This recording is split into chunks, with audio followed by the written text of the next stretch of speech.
اعوذ باللہ من الشیطان الرجیم بسم اللہ الرحمن الرحیم الحمد للہ رب العالمین ثم الصلاة والسلام علی سیدنا و نبینا و مولانا بالقاسم محمد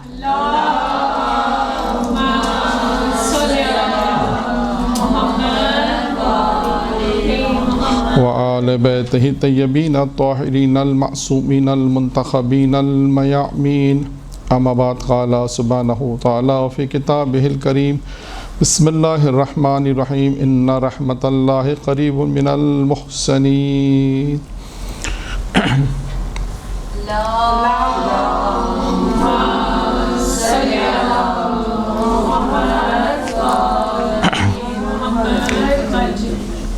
آج کی جو گفتگو ہے وہ رحمت کے حوالے سے ہے کہ جس آیت کریمہ کی تلاوت کا شرف حاصل کیا سورہ اعراف کی آیت نمبر 56 سے، جس میں اللہ یہ ارشاد فرماتا ہے کہ یقیناً نیکی کرنے والوں سے اللہ کی رحمت قریب ہے۔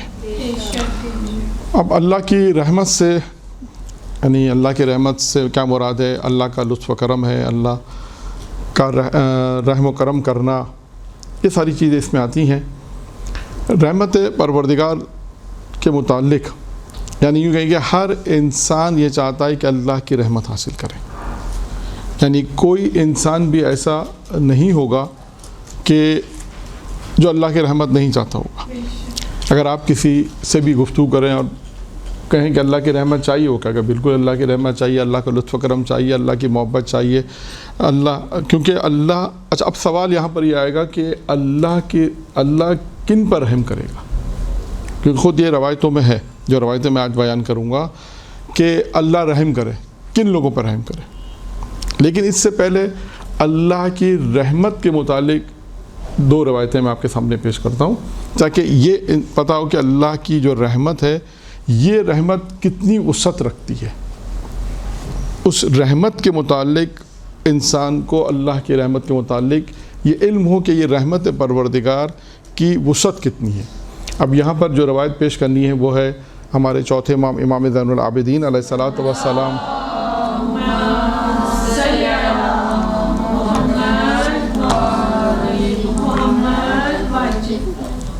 کی خدمت میں ایک شخص آیا اور اس نے آ کر ایک قصہ بیان کیا، اور وہ کہتا ہے کہ حسن بصری یہ کہتا ہے۔ اب دیکھیے گا یہ جو روایت بیان ہو رہی ہے اس میں اہمیت رحمت پروردگار یا وسعت جو پروردگار کی رحمت کی وسعت ہے اس کے متعلق گفتگو ہے۔ چوتھے امام کی خدمت میں ایک شخص آ کے کہتا ہے کہ مولا حسن بصری یہ کہتا ہے کہ ہلاک ہونے والے شخص کے بارے میں کوئی تعجب نہیں ہے، یعنی روز قیامت کی گفتگو ہے کہ روز قیامت میں جو ہلاک ہو جائے گا ہمیں کیا اس پہ تعجب کیا کرنا۔ یعنی وہ کہتا ہے کہ ہلاک ہونے والے کے بارے میں کوئی تعجب کی بات تعجب نہیں ہے، کیونکہ انہیں ہلاک ہونا ہی تھا۔ جب انہیں کچھ لوگ ایسے تھے جو ہلاک ہونے والوں پہ کیوں تعجب کرتے ہو، انہیں تو بلا کر ہلاک ہونا ہی تھا، کیونکہ انہیں ہلاک ہونا تھا۔ بلکہ تعجب تو نجات پانے والوں کے بارے میں ہوگا، کیوں کر انہوں نے نجات پائی۔ یہ اس نے ایک بحث یا اپنا ایک نظریہ قائم کیا ہوا تھا۔ کیا نظریہ تھا؟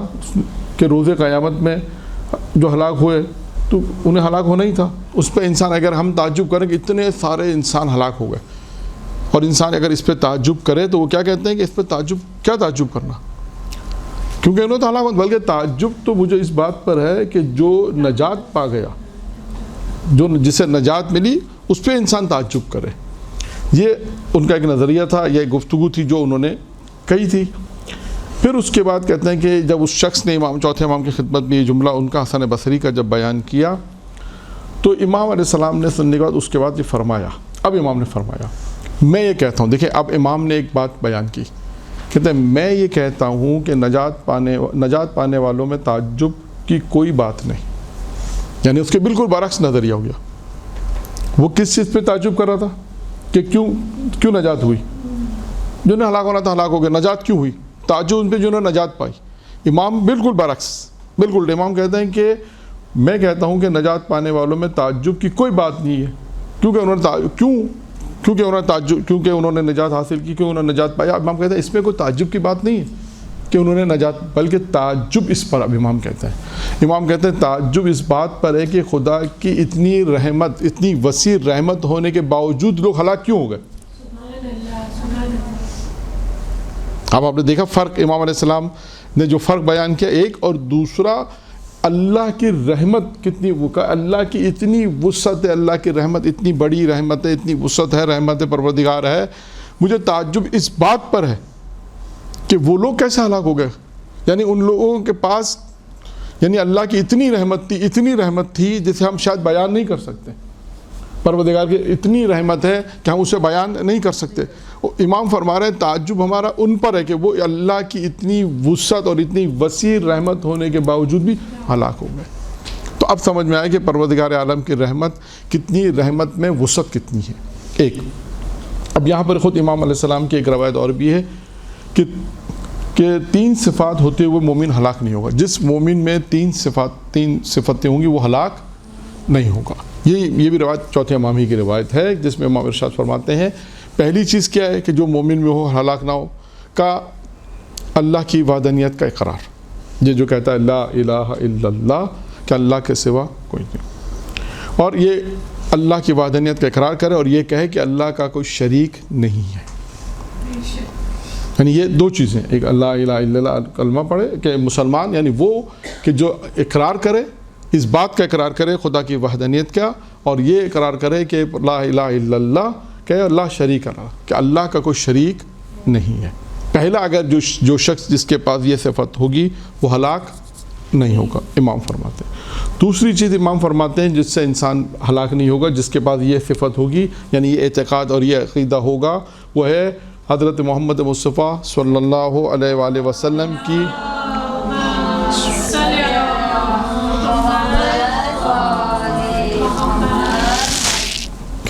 شفاعت.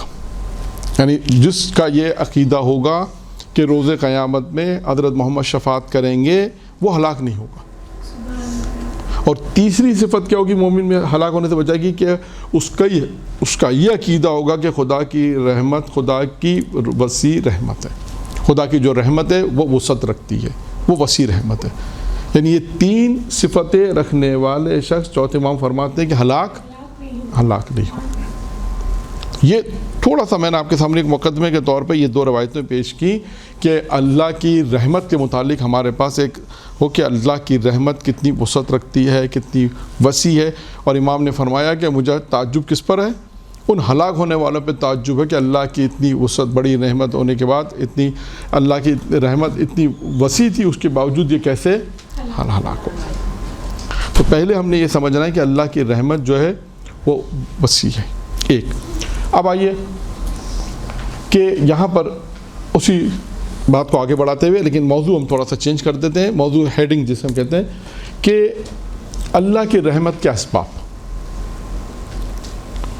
یعنی اللہ کی رحمت اگر ہمیں حاصل کرنی ہے تو کیا کرنا ہوگا. بہت آسان اس کو یوں الفاظ میں ہم بیان کریں کہ اسباب، یعنی اگر کوئی شخص یہ چاہتا ہے کہ اللہ کی رحمت حاصل کرے، اللہ تو اسے کیا کرنا چاہیے؟ یا اللہ اس پر رحم کرے. بعض روایتوں میں یہ جملہ اللہ اس پر رحم کرے، رحم سے مراد اللہ اس کو اپنی رحمت نازل کرے. اب آئیے یہاں پر جو روایت ہے وہ ہے 5ویں امام امام محمد باقر علیہ الصلوۃ والسلام کی روایت ہے.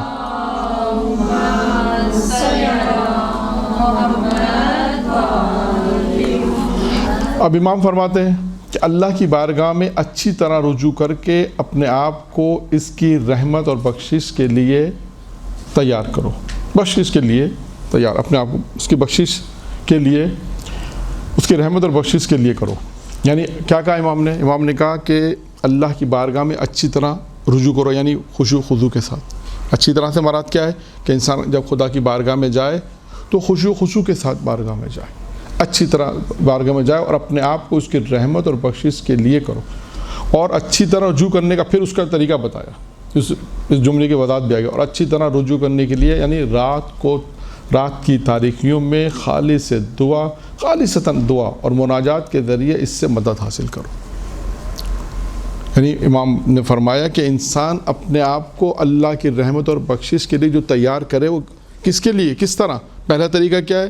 پہلا طریقہ ہم نے بتایا کہ اللہ کی رحمت حاصل کرنی ہے تو اس کی بارگاہ میں خشوع خضوع ہونا چاہیے، ایک۔ دوسرا خالصتاً دعا، خالصتاً دعا میں اخلاص ہونا چاہیے، مناجات کے ذریعے سے اس کی مدد حاصل کرو، یعنی اس کی رحمت حاصل کرو۔ یعنی امام نے ایک طریقہ یہ بیان فرمایا کہ اللہ اس پہ رحمت، اس کے لیے اپنے آپ کو اگر اللہ کی بخشش چاہتے ہو، پروردگار تم پہ رحمت نازل کرے، خدا تم پہ اپنا رحم و کرم کرے، تو ہمیں کیا کرنا ہے کہ اس کی بارگاہ میں جانا ہے۔ رات کی تاریخی میں خود بتائے امام نے کہ رات کی تاریخی میں جائیں، خالصتاً دعا کریں، خالصتاً مناجات کریں پروردگار سے، اور اس کی مدد کو حاصل کریں، خشوع خضوع کے ساتھ جائے۔ دیکھیں یہ آئے خالصتاً، جاتے ہیں اللہ کی بارگاہ میں، بعض اوقات اللہ کی پروردگار کی بارگاہ میں جاتے ہیں تو جیسے نماز ہے، یہ بھی خدا کی بارگاہ میں، تو ہوتا کیا ہے کہ نماز میں توجہ کہیں اور ہوتی ہے اور نماز چل رہی ہوتی ہے، لیکن کیا ہوتا ہے کہ توجہ کہیں اور ہوتی ہے، ذہن کہیں اور کام کر رہا ہوتا ہے اور نماز چل رہی ہوتی ہے ساتھ ساتھ۔ وہ مشہور جملہ بھی بہت سے لوگوں نے بیان کیا ہے، شاید آپ نے سنا ہوگا کہ اگر کوئی چیز تلاش کرنی تو کیا کرے آدمی؟ نماز شروع کر دے، کیونکہ نماز میں ساری کھوئی ہوئی چیزیں انسان کے یاد آ جاتی۔ یہ ہے ایسا۔ اب یہاں پر میں چلیں پہلے بھی آدمی قصہ بیان کیا ہو، علامہ طالب جوہری صاحب اللہ تعالیٰ ان کی مغفرت فرمائے، ان کے درجات بلند کرے، ان کے والد کا قصہ ہے، مصطفیٰ جوہر صاحب کا قصہ ہے جو میں بیان کرنے جا رہا ہوں۔ یہ علامہ رضی اول صاحب نے مجھے بیان کیا تھا کہ ایک دفعہ جوہر صاحب، مصطفیٰ جوہر صاحب ہندوستان گئے، پاکستان آنے کے بعد ہندوستان گئے۔ جب ہندوستان گئے تو ان کے جو ہمسائے تھے ان کو پتہ چلا کہ ایک عالم دین آئے ہیں، تو انہوں نے ان کو شام چائے پہ بلایا، اور بلانے کے بعد چائے وغیرہ پیش کی، انہوں نے چائے وغیرہ پی، اور اس کے بعد بیان کرتے ہیں کہ نماز مغرب جب انہوں نے شروع کی جوہر صاحب نے، تو انہیں وہ لذت محسوس نہیں ہو رہی تھی جو لذت ہر روز نماز میں وہ محسوس کرتے تھے۔ یعنی دیکھیں یہ ہے، ابھی انشاءاللہ کوشش کریں، ہم بھی کوشش کریں، آپ بھی، کہ باقاعدہ کبھی کبھی انسان اللہ کی بارگاہ میں خالصتاً نماز پڑھے۔ ویسے تو پڑھتا ہی واجب، لیکن کبھی رات میں اٹھے نماز شب کے لیے، یا رات میں پڑھ رہا ہے، دن میں پڑھ رہا ہے، ایسے مقام پہ پڑھ رہا ہے جہاں کوئی نہیں ہے، تو انسان کبھی کبھی پروردگار کی کہتا ہے خالصتاً یہ نماز بات ہوگا تو ویسے تو انسان واجبات پڑھتا ہی ہے، لیکن جب ہر نماز ایسی ہونی چاہیے، ہر روزہ ہر عبادت ایسی ہونی چاہیے خالصتاً۔ خیر، کہتے ہیں کہ جب عشاء کی مغربین کی نماز جب انہوں نے پڑھی تو وہ لذت محسوس نہیں ہوئی، تو انہوں نے تحقیق کی کہ آخر کیا وجہ تھی جو نماز میں لذت محسوس ہوتی وہ نہیں ہوئی، کیا وجہ ہے؟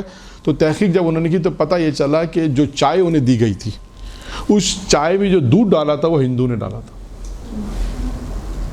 جس کی بنا پر وہ اثرات ختم ہو گئے، وہ لذت جو تھی، وہ چیز جو انسان کے کہتے ہیں نا عبادت کی جو لذت تھی وہ نہیں آئی۔ تو دیکھیں یہاں بھی ہم نے فرمایا کہ انسان خدا کی بارگاہ میں جا رہا ہے، خالصتاً جائے، تو تاکہ اس کو کیا پروردگار عالم کی رحمت حاصل ہوگی، اللہ اس پہ رحم کرے گا، اللہ کی بارگاہ میں جائے، خضوع خشوع کے ساتھ جائے، اور خالصتاً جب کرے گا تو اللہ یہ چیزیں ہیں جس سے وہ اللہ کی مدد حاصل کرے گا اس کی رحمت کے لیے۔ اب آئیے دوسری روایت، ذکر الہی سے اس کی رحمت کے ذکر الہی، جب ہم ذکر الہی کرتے ہیں انشاءاللہ اس ذکر الہی کو میں اگلے جلسے میں بیان کروں گا کہ ذکر الہی کی کتنی قسمیں ہیں اور ان میں سے کتنی قسمیں بیان ہو سکتی ہیں۔ آج ذکر الہی کے ذریعے سے اس کی رحمت کے نزول کو طلب کیا جاتا ہے، یعنی ہم جو ذکر الہی کرتے ہیں، پروردگار عالم کو ذکر کرتے ہیں، اس ذکر کے ذریعے سے ہم اللہ کی رحمت کو حاصل کر سکتے ہیں۔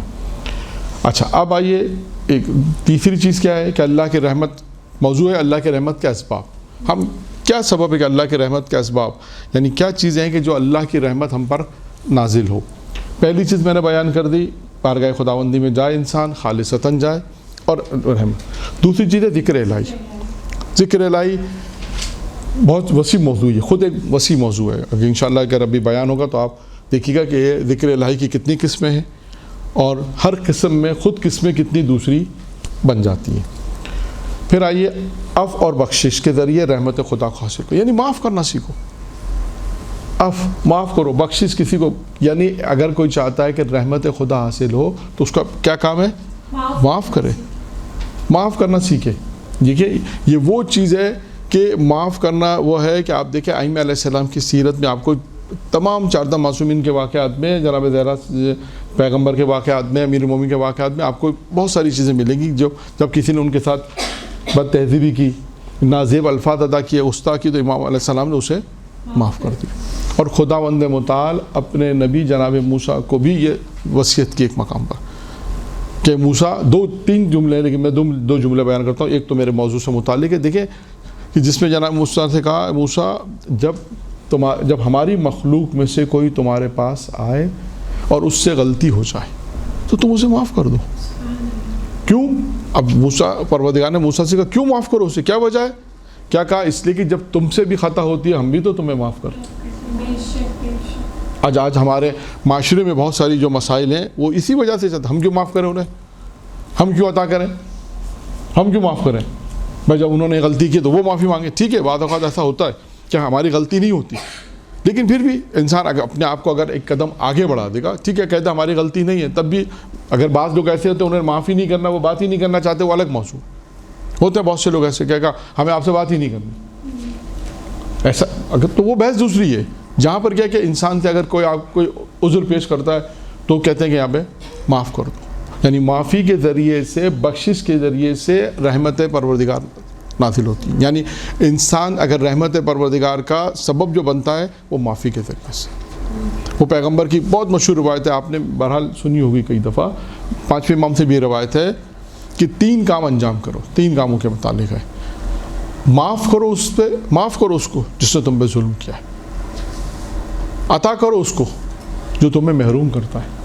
اور صلہ رحمی کرو اس کے ساتھ جو تمہارے ساتھ قطع رحمی کرتا ہے. اگرچہ یہ آپ کہیں گے مولانا پڑھنا تو بہت آسان ہے اور سننا شاید اس سے زیادہ آسان ہے. ہاں لیکن پریکٹیکلی طور پر مشکل تو مراد دیکھیں، مشکل کوئی چیز مشکل نہیں ہوتی، کیونکہ اب ہم نے اس معاشرے میں، اب جس معاشرے میں ہم رہتے ہیں وہاں بہت ساری چیزیں ایسی ہیں کہ ہم اگر ڈیولپ کرنا چاہتے ہیں تو بالآخر ہمیں کوشش کرنی پڑے گی اور زحمت بھی ہوگی. لیکن جب معاشرہ یہ ڈیولپ ہو جائے گا، معاف کرنے کا ہے، عطا کرنے کا ہے، ٹھیک ہے. اگر آج بھی بہت سے لوگ آپ کہیں کہ آپ بہت سے گھروں کے اندر مسائل ہیں، میں مثالیں نہیں دے رہا، ہم کہتے ہیں معاف کر دو. ہم کیوں معاف کریں؟ کہتے ہیں ہم کیوں معاف کریں؟ ہم کیوں ان کو عطا کریں؟ وہ تو ہم کو نہیں عطا وہ تو ہم کو نہیں دے رہی، ہم کیوں دیں؟ قطع رحمی، صلہ رحمی کے اندر بہت آیا کہ بھائی اگر آپ کو کوئی قطع رحمی کرتا، آپ سے تعلق نہیں جوڑا، آپ اس سے اپنا تعلق جوڑیں. کوشش آپ اپنی پوری کریں. ایک وقت آئے گا کہ آپ کہیں ٹھیک ہے وہ ہم سے بالکل تعلق پسند نہیں کرتا، وہ الگ مسئلہ ہے. ٹھیک ہے، آپ اپنی حجت تمام کر سکتے کہ ہم نے اپنی حجت تمام کی. تو یہ وہ ساری چیزیں ہیں کہ اللہ کی رحمتیں انسان پہ نازل ہوتی ہیں. اللہ کا رحم و کرم اگر چاہتا ہے کوئی تو وہ بخشش کرے، معاف کرے، عطا کرے. یہ ساری چیزیں اللہ کی رحمت کے اسباب میں آتی ہیں.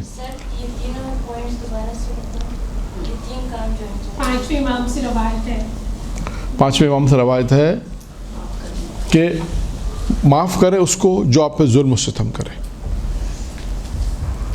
عطا کرے اسے جو آپ کو محروم کرے.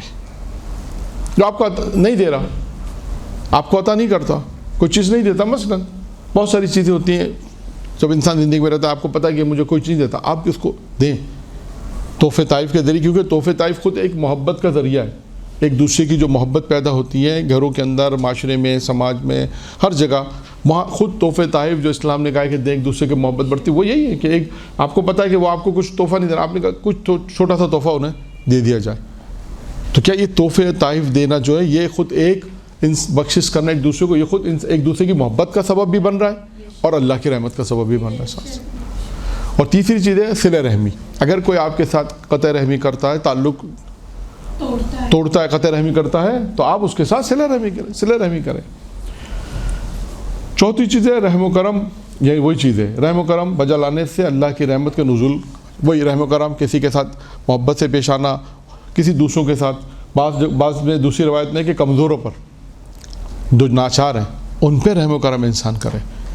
اور بالخصوص جو روایت میں ایک آیا ہے، روایت میں یہ چیزیں آئی ہیں کہ جس کے ماتحت، جن افراد کے ماتحت دوسرے افراد ہوتے ہیں. یعنی کیا مراد ہے؟ جیسے گھر میں کام کرنے والی ہے، چوکیدار ہے مثلا، وہ افراد جو آپ کے ماتحت ہیں، نوکر ہیں، ڈرائیور ہیں، ان کے لیے بھی آئے کہ جن کے ماتحت لوگ رہتے ہیں یا کام کرتے ہیں، ان کے ساتھ انسان رحم و کرم کرے، ان کے اوپر، ان کے ساتھ اچھے طریقے سے پیش آئے، ان کے ساتھ زیادہ سختی نہ کرے زیادہ ان کے ساتھ. یہ خود بعض روایتوں میں آیا کہ جن کے ماتحت کچھ افراد کام کرتے ہیں، جیسے ایک آدمی دفتر میں مینیجر ہے، اس کے ماتحت 15 آدمی، 20 آدمی، 25 آدمی ہے، یا بہت سی ایسی مثالیں آپ لے سکتے ہیں، گھر کے اندر بھی لے سکتے ہیں، باہر بھی لے سکتے ہیں، یعنی ان کے ماتحت افراد ہوں وہ ان کے ساتھ رحم و کرم کریں. کمزور لوگوں کے ساتھ رحم و کرم کرنے سے اللہ کی رحمت کو طلب کرو. اب اسے بہت ساری آپ کے خاندانی مثالیں آ جائیں گی، رشتہ داروں کی مثالیں آ جائیں گی، مثال کے طور پہ یا انسان کی اپنی زندگی کی جو بہت ساری مثالیں ہیں وہ سب اس میں آ جائیں گی کہ ان کے اپنے ماتحت جو افراد ہیں ان کے ساتھ کس طرح انسان کو پیش آنا ہے. اگر اللہ کی رحمت چاہتے ہو تو وہ افراد جو کمزور افراد ہیں ان کے ساتھ اچھے طریقے سے پیش آؤ، رحم کرو. اب ایک اور روایت ہے، ایک شخص پیغمبر کی خدمت میں آیا، اس نے آ کے سوال کیا، اللہ کے رسول سے کہا، اللہ کے رسول سے سوال کیا کہ میں چاہتا ہوں کہ میرا رب مجھ پر مہربانی کرے، میں چاہتا ہوں کہ میرا رب مجھ پہ مہربانی کرے، تو میں کیا کروں؟ تو آپ نے فرمایا کہ اگر آپ نے فرمایا اپنے اوپر مہربانی کرتے رہو اور خلق خدا کے ساتھ بھی مہربانی سے پیش آؤ. دو چیزیں فرمائی، اپنے اوپر بھی مہربانی کرو، اپنے اوپر بھی ظلم مت کرو، اپنے اوپر بھی رحم کرو، کیونکہ بعض اوقات شاید انسان ایسے کام ہوتے ہیں جو شاید انسان کی اپنی ذات کو نقصان پہنچا. اب اس کی ایک مثال آپ کو مولانا کو اس کی مثال دیں، اس کی کوئی مثال کہ انسان اپنے آپ پر مہربانی کرے، اس کی کوئی مثال ہے؟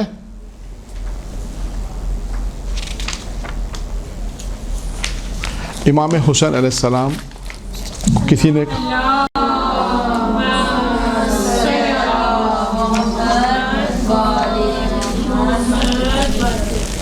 کہ خط لکھا کہ مولا مجھے نصیحت فرمائے، مولا مجھے نصیحت فرمائے. امام نے کہا کہ جس چیز کو تم سب سے زیادہ محبت کرتے ہو اس کو نقصان نہ پہنچا. جس چیز سے تم سب سے زیادہ محبت کرتے ہو اس کو نقصان نہ پہنچاؤ. جب جواب ملا امام کا تو حیران پریشان ہو کہ یہ کیسے ہو سکتا ہے کہ میں جس چیز سے سب سے زیادہ محبت کروں اس کو نقصان پہنچاؤں، یہ کیسے ہو سکتا ہے؟ پھر اس نے سوال لکھا، مولا یہ جملہ جو آپ نے لکھا ہے کہ جس چیز سے تم سب سے زیادہ محبت کرتے ہو اس کو نقصان مت پہنچاؤ، مولا میں اس کا یہ سمجھا نہیں. پھر امام نے اس کے جواب میں لکھا کہ یہ بتاؤ کہ پھر امام نے لکھا کہ بتاؤ تم سب سے زیادہ کس سے محبت کرتے ہو؟ اس نے کہا مولا میں اپنے آپ سے. تو کہا کہ اس کا مطلب یہ ہے کہ تم اپنے آپ کو جہنم کی آگ سے بچا. یعنی انسان اگر اپنے آپ سے محبت کرتا ہے سب سے زیادہ کہ اپنے اوپر، تو اپنے اوپر مہربانی کرو. اپنے اوپر مہربانی سے کیا مراد ہے؟ اپنے آپ کو جہنم کی آگ سے محفوظ رکھو. یعنی دنیا میں ایسے عمل انجام مت دو جو تمہیں جہنم میں لے جائے. یعنی پیغمبر نے فرمایا کیا؟ اپنے آپ پر مہربانی کرتے رہو. اس جملے کی تشریح میں یہ امام حسین صاحب کا میں نے قصہ آپ کے سامنے بیان کیا کہ جس میں امام حسین نے یہ نصیحت کی کہ اپنے اوپر مہربانی، اور جس چیز سے تم محبت کرتے ہو اس کا نقصان مت پہنچاؤ. پھر اس کے بعد امام نے اس کی تشریح فرمائی یہ کہ اپنے آپ پہ مہربانی کرتے رہو اور خلق خدا سے بھی مہربانی سے پیش آؤ. خلق خدا وہی خدا کی مخلوقات کے ساتھ مہربانی سے پیش آؤ تو اللہ تم پر مہربانی کرے گا، اللہ تم پر رحم کرے گا. یہ ایک روایت مکمل ہوئی. اور اب ایک دوسری روایت کہ جس میں معصوم فرماتے ہیں کہ اللہ رحم کرے اس پر. کس پر؟ جو توبہ کی طرف متوجہ ہوا. اس روایت میں اب دیکھیں 3 چیزیں بیان ہوئی. توبہ کی طرف متوجہ ہو، گناہوں سے ہاتھ اٹھا لے، موت سے پہلے نیک عمل انجام دے، موت سے پہلے نیک عمل کو انجام دے. اب اس روایت میں 3 چیزیں بیان کی ہیں. دیکھیں نمبر 1 کیا ہے؟ توبہ.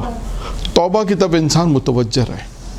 اگر انسان نے کوئی خطا کی، کوئی سرزد گناہ، کوئی سرزد ہو گیا تو توبہ کی طرف انسان متوجہ رہے کہ توبہ چیز ہے. جیسے آج اس بچوں کو اصلاح سمجھانے کے لیے جو آج سمجھانے کے لیے توبہ کیا چیز بنے گا؟ آج بچوں کو کمپیوٹر کی لینگویج میں اگر سمجھائیں تو کیا بنے گا؟ ڈیلیٹ. جو چیز لکھنے کا ڈیلیٹ کر دیتے ہیں تو توبہ کیا چیز ہے؟ ڈیلیٹ کرے اس کو. تو یعنی توبہ یعنی گناہ کو ڈیلیٹ کرنے کا ذریعہ کیا ہے؟ توبہ. اب یہاں پر میں ایک روایت اور بیان کرتا ہوں وہ سوالات ہیں کہ جو آج بھی لوگ پوچھتے ہیں، اہل علم سے پوچھتے ہیں، لیکن یہ سوال خود جناب آدم نے پروردگار سے پوچھا تھا. کس سے؟ جناب آدم نبی نے کس سے پوچھا؟ خدا سے پوچھا کہ پروردگار تو نے میری امت کو، میری اولاد کو کیا دیا ہے؟ شیطان کو تو سب کچھ دیا نا. شیطان کو سب کچھ، دائیں سے بھی آئے گا، بائیں سے بھی آئے گا، آگے سے بھی آئے گا، پیچھے سے بھی آئے گا، ہر طرف سے شیطان جو ہے وہ بہکائے گا. اب یہ انسان بیچارہ کیا ہے؟ مجھے کیا دیا ہے؟ شیطان کو تو اللہ نے اتنی ڈھیل دے رکھی ہے، اتنا سب کچھ دے رکھا ہے کہ کسی بھی شکل میں آ سکتا ہے. نمازی مسجد میں ہے تو نمازی کی شکل میں آ جائے گا، حج پہ جا رہا ہے تو ایک حاجی کی شکل میں آ جائے گا، بہکائے گا. کتنے طریقوں سے، مختلف طریقوں سے شیطان جو ہے وہ بہکا سکتا ہے. تو یہ پاور دی ہے اس کو زیادہ پاور دی نہیں، یہ صحیح نہیں ہوگا، اس کو زیادہ پاور دینا صحیح نہیں ہوگا. اگر اس کو زیادہ پاور دیے تو پھر ہمیں اگر نہیں دیا تو اس کا مطلب ہے پھر ناانصافی ہو جائے گی. ساری پاور سے زیادہ والا قوت میں ختم. دیکھیں ٹھیک ہے نا، اللہ نے اس کو بھی چیزیں دے رکھی ہیں کہ وہ شیطان بہکائے گا. زیادہ دی اس کے آگے. ڈھیل تو الگ دے رکھی، لیکن اب وقت معلوم تک کی مہلت دی. پھر اس نے کہا کہ میں تیرے بندوں کو بہکاؤں گا. اب بندوں کو بہکانے کے لیے اس کے بہت سارے حربے ہیں. خود شیطان، اب دیکھیں ایک موضوع ہے کہ وہ کس طریقے سے لوگوں کو بہکاتا ہے. لیکن ان بندوں کو نہیں بہکا سکتا جن کے اخلاص ہے. وہ قرآن کی آیت ہے کہ جہاں پہ شیطان نے خود شکست کھائی ہے. یہ فیصلہ بھی ہاں، یہ خود شکست شیطان کی. تو خیر، اب جناب آدم نے پروردگار سے سوال کیا کہ پروردگارہ میری اولاد کو کیا دیا. اب خدا نے کہا آدم سنو، ہم نے تمہاری اولاد کو کیا دیا. نمبر 1، اگر تمہاری اولاد نیکی کا ارادہ کرے اور نہ کرے، صرف ارادہ کرے نیکی کا، تو ہم اسے ایک نیکی لکھ دیں گے. سبحان اللہ سبحان اللہ. یہ پروردگار کہتا ہے آدم سے کہ آدم اگر تمہاری اولاد میں سے کوئی نیکی کرے، یعنی ارادہ اگر ارادہ کرے، صرف ارادہ کرے کہ میں یہ نیک کام کروں گا. اب آپ کو اس کی مثال بھی دوں. آپ روڈ پہ جا رہی ہیں، آپ نے دیکھا ایک بڑا پتھر رکھا ہوا ہے، کسی کو نقصان پہنچ سکتا ہے. آپ نے ارادہ کیا کہ میں اسے بھی ہٹا لوں، لیکن اس سے پہلے کہ کسی اور نے اسے ہٹا دیا. یا اسی طرح کوئی خاتون ہے جو روڈ کراس کر نہیں کر سکتی، آپ وہاں پہنچے، آپ نے کہا بھی میں پہنچ کر ان کی مدد کر کے ان کو روڈ کراس کرا دوں گی، ہیلپ کر دوں گی. اور بھی بہت سی مثالیں، جیسے آپ نے ارادہ کیا یہ نیک کام کا، لیکن آپ کے پہنچنے سے پہلے کسی اور نے اس کو انجام دے دیا. تو لیکن وہ ارادہ کرنے پر پروردگار کیا کہتا ہے، آدم ہم تمہاری اولاد کی اس نیکی کو لکھ دیں گے. ارادہ کرنے پر بھی اللہ نیکی کو لکھ دیتا ہے. پھر کہتا ہے آدم اگر اس نے نیکی کر لی ارادے کے بعد تو ہم اسے 1 نہیں بلکہ 10 لکھیں. اب خود ہمارا موضوع رحمت پروردگار ہے. یہ خود اس روایت میں دیکھیں، یہ بھی رحمت پروردگار ہے. یہ بھی خدا کا لطف و کرم ہے کہ خدا اپنے بندوں پر کتنی رحمت اور کتنا مہربان ہے کہ اگر وہ نیکی کا ارادہ کرتا ہے، نیکی نہ کرے تو خدا کہتا ہے ہم اس سے نیکی لکھ دیتے. ایک نیکی لکھ دیتے، لیکن اگر وہ نیکی کر لے تو 1 نہیں بلکہ 10 نیکی لکھتے. اب آئیے 2 چیزوں کی تیسری چیز کا آدم. تیسری چیز، اگر تمہاری اولاد برائی کا ارادہ کرے، خدا نخواستہ کسی نے کہا میں جھوٹ بولوں گا، خدا نخواستہ کسی نے کہا میں کوئی گناہ غیبت کروں گا، اگر وہ اس ارادہ کرنے پر ہم اس کا گناہ نہیں لکھتے جب تک وہ انجام نہیں. خدا نخواستہ کسی نے ارادہ کیا جھوٹ بولنے کا کہ میرا قصد ہے کہ میں جھوٹ بولوں گا، تو آدم اسے اگر اس نے گناہ نہیں کیا، قصد کرنے پر ہم گناہ نہیں لکھتے. پھر اس کے بعد کہا اے آدم سنو، چوتھی چیز، اگر اس نے قصد کے بعد گناہ کر لیا تو ہم اس کا صرف 1 ہی گناہ لکھیں گے، اس سے زیادہ نہیں لکھیں گے.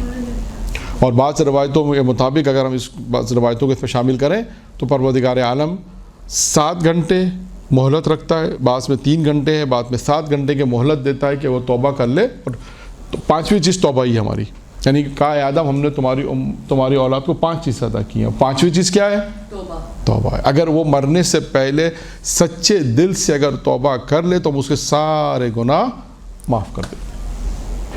تو دیکھیے توبہ کی طرف متوجہ ہونا ہے، یہ بہت اہم ٹاپک ہے. خود توبہ، خداوند متعال قرآن مجید میں جن لوگوں سے محبت کا اظہار محبت کرتا ہے اس میں ایک توبہ بھی ہے کہ خدا کہتا ہے میں توبہ کرنے والوں سے محبت کرتا ہوں.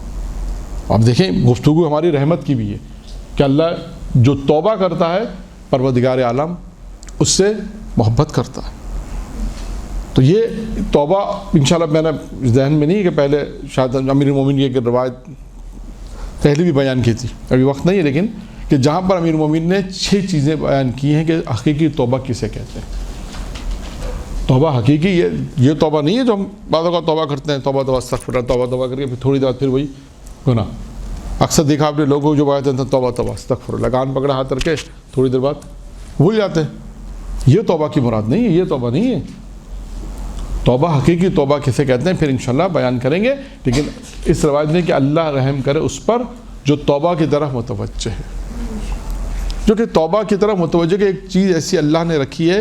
یعنی یہ نہیں کہ انسان، اور یہ یاد رکھیے گا کہ شیطان یہ گمراہ کرنے کے اندر یہ کام، روایت میں جو میں جملہ مفہوم میں روایت بیان کر رہا ہوں کہ یہ توبہ کی طرف بھی اس طرح متوجہ کراتا ہے. کس طرح کہ ابھی تو گناہ کر لو، اللہ نے توبہ تو رکھی ہے. یہ خود شیطان کا حربہ ہے. یہ نہیں ہے، بلکہ یہ ہے کہ انسان غلطی سے جو گناہ سرزد ہو جائیں، نہ علمی میں جو گناہ سرزد ہو جائیں، پروردگار سے کہ خداوندہ مجھے علم نہیں تھا، معلوم نہیں تھا، گناہ سرزد ہو گیا ہے. اور جو گناہ انسان بعض اوقات ایسا ہے کہ انسان گناہ اگر جان بوجھ کے بھی انجام دے تو لیکن سچے دل سے توبہ کرے. اس کی توبہ کا مطلب یہی ہے کہ دوبارہ وہ گناہ کرے. یہی توبہ ہے، وہ والی توبہ نہیں جو ہم کرتے ہیں، وہ توبہ نہیں مراد ہے. توبہ یہی ہے سچی. اور اللہ رحمت بھی اس پہ، اللہ اپنی رحمت اس پہ نازل کرتا ہے. اللہ کا رحم و کرم اسی پہ ہوتا ہے جو توبہ کی طرف متوجہ ہو، گناہوں سے ہاتھ اٹھا لے. دوسری چیز اس کے ساتھ ہی وہی توبہ کا مطلب کیا ہے، وہی ہے کہ انسان گناہ سے ہاتھ اٹھا لے، اب میں گناہ انجام نہیں دوں گا. اس کے بعد تیسری چیز ہے موت سے پہلے نیک کاموں کا انجام دے. یہ اس روایت میں 3 چیزیں بیان کی. موت سے پہلے انسان موت کی تیاری کرے. ابھی آئے گا کل جو ذکر الہی کے اندر جو گفتگو، اس میں موت کا بھی ذکر آئے گا کہ موت، انسان اگر موت کو یاد رکھے تو اس کے فوائد کیا ہیں. یعنی خود انسان اگر موت کو یاد رکھتا ہے تو آیا اس کے بھی فوائد ہیں یا نہیں ہے، وہ اپنے مقام پر انشاءاللہ میں بیان کروں گا. تو اس روایت کے اندر ہم نے 3 چیزیں آپ کے سامنے بیان کی کہ اللہ رحم کرے ان کے اوپر، یہ 3 چیزیں. اس کے بعد پھر یہاں پر ایک اور روایت ہے.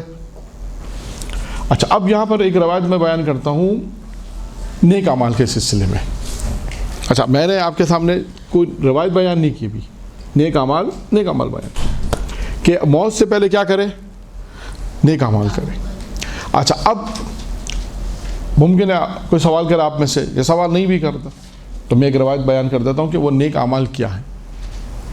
ایک روایت اس کے اوپر کہ ایک شخص حضرت محمد مصطفیٰ صلی اللہ علیہ وآلہ وسلم کی خدمت میں آیا، کی خدمت میں حاضر ہوا. اللہ کے رسول نے اسے 6 چیزوں کے بارے میں اطلاع کیا. 6 نیک عمل، یا یوں کہوں کہ اسے 6 نیک عمل بیان کیے.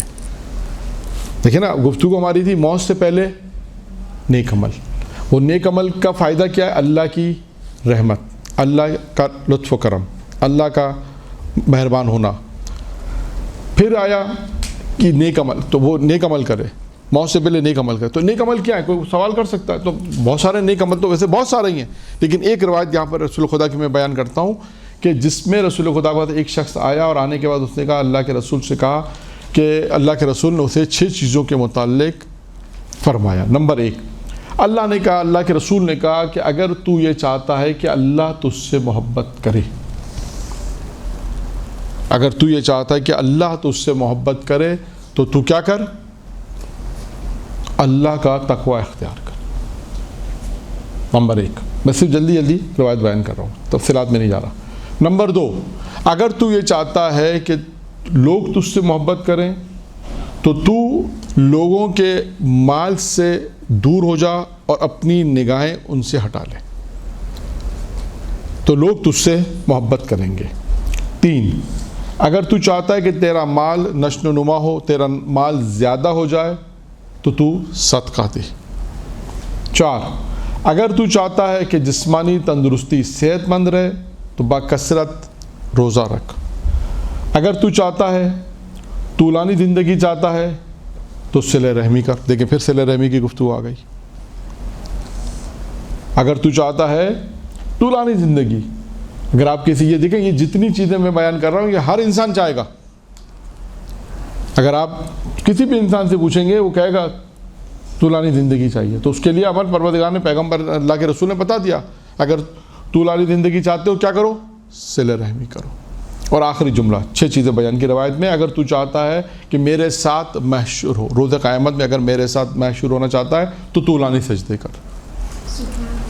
یہ 6 چیزیں، 6 نیک عمل ہیں. اگر انسان یہ 6 نیک عمل اگر چاہتا ہے تو یہ 6 نیک عمل ہیں اللہ کے رسول نے اسے بیان کیے. جو اللہ کے رسول کی خدمت میں آیا تو اللہ کے رسول نے اسے 6 چیزیں بیان کی.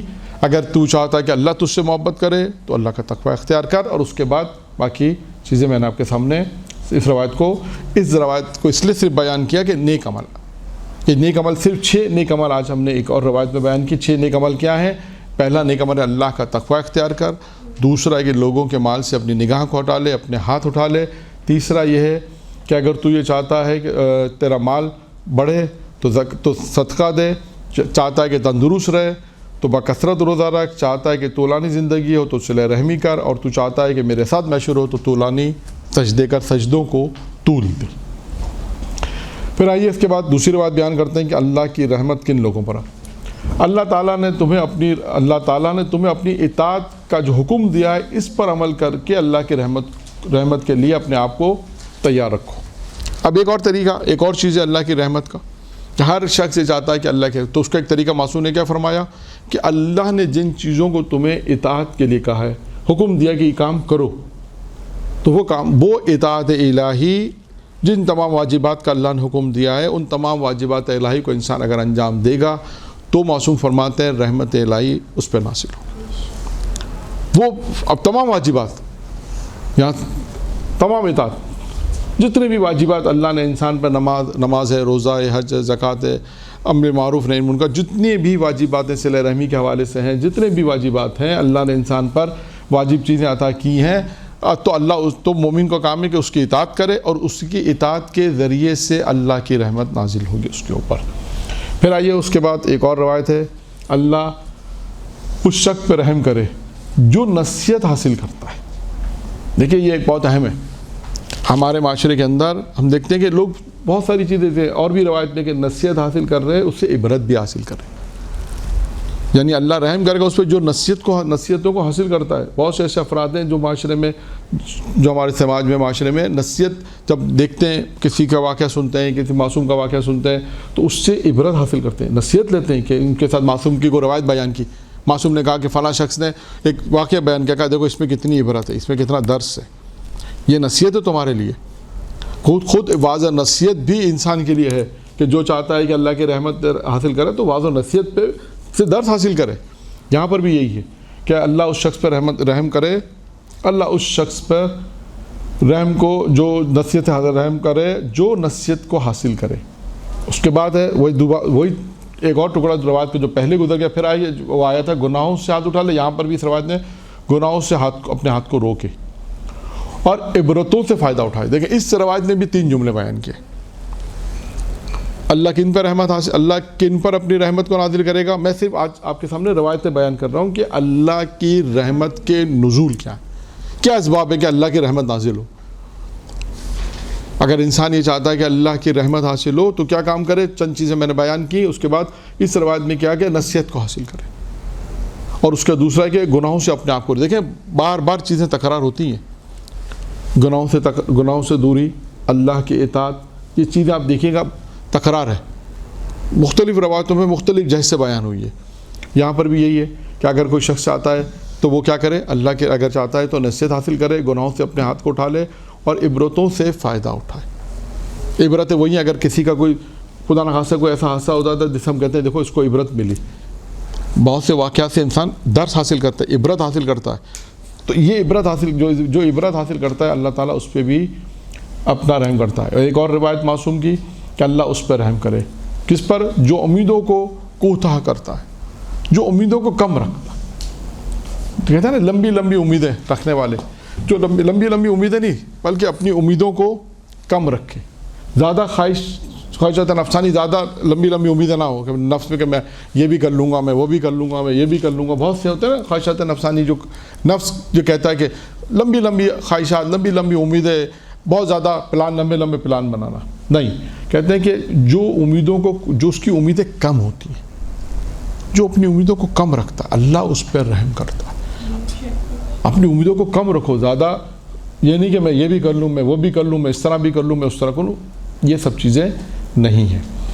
اس کے بعد ہے موت کی تیاری کرنا۔ دیکھیں اس سے پہلے بھی ایک جملہ آیا تھا روایت میں کہ وہ شخص جو پہلے روایت میں آیا تھا موت سے پہلے نیک عمل انجام دینا، یہاں پہ بھی یہ آیا ہے کہ موت کی تیاری۔ اب دیکھیے میں نے عرض کیا کہ تکرار ہیں، یہاں پر بھی ہیں، اس موضوع کے اندر بھی ہیں، دیگر موضوعات کے اندر بھی۔ آپ کو سعادت مند حاصل، ایک موضوع ہے انسان سعادت مند کیسے بنتا ہے، تو کہتے ہیں خوش بخت ہے یہ انسان، فلاح پائی اس نے، نجات پائی اس نے، بہت سارے الفاظ ہیں، سعادت بہترین لفظ ہے، سعادت مند ہوا، اس میں بھی آپ دیکھیے گا بہت ساری چیزیں ایسی آئیں گی، اطاعت وہاں آئے گی، گناہوں سے بچنا آئے گا، موت کی تیاری آئے گی، بہت ساری چیزیں وہاں پر آئے گی، معرفت اہل بیت ہے، بہت ساری چیزیں اس میں آئیں گی۔ یہاں پر بھی یہی ہے کہ امیدوں کو کوتاہ رکھتا ہے، موت کی تیاری، انسان موت کی تیاری رکھے۔ پھر اس کے بعد ایک اور چیز آئی ہے، فرصت کو غنیمت سمجھتا ہوں۔ یہ ایک ایسا جملہ ہے کہ فرصت کو غنیمت سمجھتا ہوں، اللہ اس پر رحم کرے گا۔ میں روایت بیان نہیں کر رہا، جو ابو ذر کی روایت، پیغمبر نے ابو ذر کو جو نصیحتیں کی ہیں، اس 5 نصیحتیں، اس میں ایک نصیحت کیا ہے کہ ابو ذر کو یہ نصیحت کی، 5 نصیحتوں میں ایک نصیحت یہ ہے کہ فرصت کو غنیمت سمجھو۔ 5 چیزوں کو وہاں کہا ہے غنیمت سمجھنے کو، جن میں سے ایک ہے فرصت۔ انسان اس فرصت کو غنیمت سمجھے۔ ایک آیت اللہ کا واقعہ میں نے سنا ہے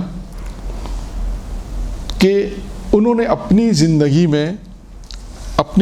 میں اپنے کفن پر پورا قرآن لکھا، اپنی زندگی میں اپنے کفن سے قرآن لکھا۔ نہیں، آیت اللہ کا نام ذہن میں نہیں ہے، لیکن واقعہ سنا ہے۔ تو اب اس آیت اللہ سے پوچھا کہ آپ کے بعد اتنا وقت کیسے ملا؟ آپ تو آیت اللہ ہیں، آپ تو درس خارج دیتے ہیں، آپ کو تو اتنا مطالعہ کرنا ہوتا ہے 4-4 5-5 گھنٹے مطالعہ، اس کے بعد پھر درس دینا، پھر ایک صبح درس دینا، شام کو درس دینا، اور مطالعہ اتنا کرنا پڑتا ہے درس خارج دینے میں، تو آپ کے بعد اتنی فرصت کہاں سے آئی کہ آپ نے اپنی زندگی میں پورا قرآن لکھ لیا، اپنے کفن پر پورا قرآن لکھا؟ اب سنیے انہوں نے فرصت کیا بتائی، یہ مہم ہے۔ یہ بہت سی چیزیں ایسی ہیں کہ آج بھی فرصت انسان کو ہوتی ہے، لیکن انسان اس فرصت کو گنوا دیتا ہے۔ سر ناشتہ کرنے کے بعد لکھا کرتے ہیں؟ ہاں، ناشتہ کرنے سے پہلے، بعد میں نہیں، پہلے کا۔ یعنی ان کا قصہ یہ ہے، شاید پہلے بھی میں نے بیان کیا ہوگا، یاد نہیں ہے، اب کچھ چیزیں بعد کو یاد نہیں رہتی کہ جو شاید بیان کر دی ہوتی ہیں، جس میں یہ بھی ہے کہ اب ان سے جب پوچھا تو انہوں نے کہا کہ مجھے جو فرصت ملی وہ کیا ملی؟ فرصت اس طرح ملی کہ میں ناشتے کے لیے اپنی زوجہ سے کہا کہ بھائی ناشتہ تیار ہو گیا، میں تو اپنا کتاب خانے میں دروازہ بند کر دیا، اب ناشتے کا وقت ہے۔ جب اوپر کمرے میں آئے، مثلا ڈائننگ ٹیبل بیٹھے، تو زوجہ نے کہا نہیں ابھی 2-4 منٹ ہیں، ابھی آملیٹ بننے میں ٹائم ہے، مثلا روٹی فرائی کرنے میں ٹائم ہے، روٹی بننے میں ٹائم ہے، ابھی 5 منٹ لگیں گے۔ کہ یہ جو 5 منٹ ملے مجھے، میں نے اس 5 منٹ کو فرصت سمجھا اور قرآن لکھا۔ اسی طرح دوپہر کے کھانے میں، اسی طرح رات کے کھانے میں، جب مجھے یہ فرصت ملتی تھی، میں ان فرصت کو غنیمت سمجھتا تھا، اور اس طرح جو ہے وہ وقت کو غنیمت سمجھ کے قرآن۔ اسی طرح آپ دیکھیں کہ بہت سے لوگ ایسے ہیں، کیونکہ ایران جو لوگ گئے، خدا سب کو زیارت نصیب کرے، کہ وہاں پر جو ہے وہ صف، ہر چیز میں ایک لائن لگتی ہے، اور لائن بڑی لمبی ہوتی ہے۔ روٹی کی لائن میں اگر ہے، روٹی اگر سنگھی چاہیے تو وہ دیر سے پکتی ہے، تو اس پہ ٹائم زیادہ لگتا ہے۔ بعض روٹیاں پتلی ہوتی ہیں، جلدی پک جاتی ہیں، لیکن پھر بھی اس میں ٹائم لگتا ہے۔ تو 10 آدمی ہیں، 20 آدمی ہیں، تو بعض لوگ اس میں آپ نے دیکھا ہوگا، ہم نے تو دیکھا ہے کہ وہ قرآن ساتھ رکھتے ہیں، قرآن حفظ کر لیتے ہیں۔ بعض لوگوں نے آدھا قرآن حفظ کیا، بعض نے شاید پورا بھی کیا ہو، بعض لوگ حدیث حفظ کر لیتے ہیں، بعض لوگ نہج بلاغہ حفظ کر لیتے ہیں، ساتھ رکھتے ہیں۔ اور یہ بہت اچھا ہے کہ آپ اگر کوئی کام ایسا کریں جس میں آپ کو فرصت ہے، جیسے میں نے کہا نا ذیشان نجابادی کے متعلق پہلے بیان کیا تھا کہ ذیشان نجابادی کتابوں کا جو ترجمہ کرتے تھے وہ کہاں کرتے تھے؟ کتنی کتابوں کا ترجمہ کیا نا انہوں نے ذیشان عربی باقر صدر کی، کہاں کرتے تھے وہ ترجمہ؟ جہاز میں، جب فلائٹ میں بیٹھتے، سفر میں۔ اب یہاں سے امریکہ کی فلائٹ 18 گھنٹے کی ہے، یہ ٹرانزٹ کو ملا لیں تو 24 گھنٹے لگ جاتے ہیں۔ آپ کو دبئی ایئرپورٹ پہ، قطر ایئرپورٹ پہ 4 گھنٹے رکنا ہے مثلا، تو بیٹھ کے 4 گھنٹے کتاب لی، ترجمہ کام۔ اور جہاز میں بھی 12-15 گھنٹے کی اگر فلائٹ ہے تو فلائٹ میں کیا کرے آدمی؟ آپ نے دیکھا اکثر لوگ فلائٹ میں بیٹھے، جو وہاں ٹی وی لگا تو اس پہ بہت ساری چیزیں دیکھ رہے ہوتے ہیں۔ تو یہ ایک فرصت ایسی ہے کہ 12-15 گھنٹے آپ کو ملیں، اسی کے میں تھوڑا آپ نے آرام بھی کر لیا۔ کتنی، میں خود اس تجربے کے آپ کو بیان کروں کہ کتنی دفعہ مجھے بھی کچھ مطلب جو اسی طرح کی فلائٹوں میں اگر جو ہمیں بھی موقع ملا، بہت زیادہ استفادہ نہیں، جتنا بھی کر سکے، تو بہت سی کتابیں اپنے ساتھ رکھتے تھے۔ کتنے ایسے مطالب تھے جو کتاب میں، جو اس فلائٹوں میں ہم نے پڑھا، دیکھا، اور وہ ہمیشہ پھر یاد بھی رہے، یاد رہتے ہیں وہ چیزیں۔ حالانکہ بہت سی دفعہ ایسا ہوتا ہے ایک کتاب ہے کئی دفعہ پڑھی لیکن پھر بھی رکھ لیتے ساتھ۔ اب جب اس کو وہاں فرصت سے پلین میں بیٹھے ہوئے آرام سے پڑھ رہے تو دیکھا اچھا یہ اس میں یہ بھی مطلب تھا، اچھا تو ذہن میں کبھی نہیں آیا، حالانکہ 10 دفعہ یہ کتاب پڑھی۔ تو یہ فرصت ہے۔ اب یہاں پر مجھے نہیں معلوم کہ فرصت کس طرح ملتی ہے، یہاں کی فرصت دوسری، یہاں پہ لائنیں نہیں ہیں، یہاں پہ جہاز کا سفر اتنا نہیں ہے مثلا، تو یہاں کی فرصت دوسری ہوگی. یہاں پہ فرصت مثال کے طور پہ فرصت ایسی ملے گی، اگر گھر میں کام کرنے والی ہے تو بہت سے کام وہ کرے گی، تو دوسرے کام خواتین کو کرنے کے لیے بالآخر تھوڑی سی فرصت مل جائے گی. تو یہ انسان کو یہاں اپنی جو فرصت حاصل ہوگی اس فرصت سے استفادہ کرنا پڑے گا. یعنی اس فرصت میں کہ فرصت کو غنیمت سمجھے، یعنی اس فرصت کو جو فرصت مل رہی ہے، جو وقت مل رہا ہے انسان کو، اس میں مطالعے کے حوالے سے، قرآن کے حوالے سے، تسبیح کے حوالے سے، یعنی کوئی بھی کام ایسا جو اس کو نیکی کے کاموں میں وہ صرف کرے. نیک کام میں اس کو صرف کرے گا تو اس کو نیک کام میں وہ فرصت اس نے غنیمت سمجھا. وہ وقت جو اسے 10 منٹ ملا، اس نے اس 10 منٹ کو بھی استفادہ کر لیا. درود کی تسبیح پڑھ لی، 10 منٹ 15 منٹ ملے، آپ نے کہا کہ چلے 10-15 منٹ ہے، 15 منٹ ہم کوئی دعا پڑھ لیں، قرآن پڑھ لیں. یعنی یہاں پہ کیا مراد معصوم کیا فرمایا معصوم نے؟ فرصت کو غنیمت سمجھتا ہوں. یعنی وہ جو وقت اسے ملا ہے، بہت اوقات ہوتا ہے خواتین کو، ہر خواتین و مرد و جینٹ فرق نہیں پڑتا، فرصت ملتی ہے. کبھی گئی شادی میں گئے، بعض اوقات ایسا ہوتا ہے شادی میں پہلے پہنچ گیا، اب وہاں بارات آنے میں ٹائم ہے. فرض کر لیں یا تو لوگ اپنا وقت، ٹھیک ہے کچھ وقت ہوگا لوگ باتیں کرنے میں کریں گے، لیکن کبھی کبھی ایسا ہوتا ہے انسان اکیلا بیٹھا ہوتا ہے، کوئی نہیں آیا، وہ بھی فرصت ہے کہ آدھا گھنٹہ ہے، چلو قرآن پڑھ لیا، موبائل کے اندر قرآن ہے، دعا پڑھ لی، کوئی قرآن پڑھ لیا، تسبیح جناب زہرا پڑھ لی، درود پڑھ لیا. اور بھی بہت سی فرصتیں آپ تلاش کریں گی کہ آپ کو فرصت کہاں پہ ملتی ہے. تو اس فرصت کا بھی استفادہ انسان کرے. جیسے آیت اللہ نے اپنی زندگی میں اپنے کفن پہ قرآن لکھا، ہر 5 منٹ ملے، 3 منٹ 5 منٹ 3 منٹ اس طرح ملتے گئے، ظہرین میں فجر میں اس طرح ملتے چلے گئے. انہوں نے اس فرصت. اسی طرح ہم اپنی زندگی میں دیکھیں کہ ہمیں فرصت کہاں ملتی ہے، کیونکہ آج کل ہم لکھ نہیں سکتے تو ہم پڑھ سکتے ہیں، دعا پڑھ رہے ہیں، کوئی سورہ آ جائیں، سورہ حفظ جو حفظ ہے نماز میں جو سورے پڑھے جاتے ہیں وہ سورے پڑھیں. آج کل تو وہ تسبیح بھی آ گئی ہے کہ انسان وہ جتنی مرتبہ انسان کو تسبیح پڑھنی وہ انسان جتنی مرتبہ درود پڑھے. بہت ساری چیزیں ہیں. اور اب تو قرآن سننے والا کہ موبائل میں بھی قرآن ہے کہ آپ نے قرآن ریکارڈ کر کے لگا دیا، آپ قرآن اس کو ریپیٹ بھی کرتے ہیں. اگر بعض اوقات لوگ جیسے نہیں پڑھ سکتے قرآن، فرض کرنا نہیں پڑھ سکتے، تو اب تو اور آسان ہے کہ آپ نے موبائل میں لگا دیا، وہ تکرار بھی ہے اس میں، بعض سسٹم میں تکرار بھی ہے کہ آپ نے لکھ دیا 3 مرتبہ، وہ 3 مرتبہ ہر آیت کو 3 مرتبہ تکرار کریں گے. تو آپ اس کو آپ نے لگا لیا، اب ایک آیت آپ کو 3 مرتبہ تکرار ہو رہی ہے، آپ کو حفظ ہو جائے گی. آپ اس کو ریپیٹ بھی کر سکتے ہیں، آہستہ کریں. آپ اس کے ساتھ ایک دفعہ آپ نے پڑھا، دوسری دفعہ پھر اس نے پڑھا، اب تیسری آپ اس کے ساتھ پڑھیں، اس طرح پڑھنا بھی. یعنی اصل معصوم کہہ رہے تھے فرصت کو غنیمت سمجھو.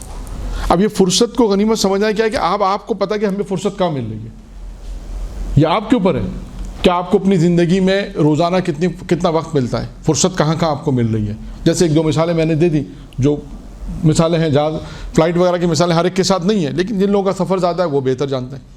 بہت سے لوگ ایسے ہیں کہتے ہیں ہم نیند کی گولی کھا کے سو جاتے ہیں، 18 گھنٹے سفر میں کون کیا کرے گا، کتنا جاگیں گے. یہ بھی سنا میں نے.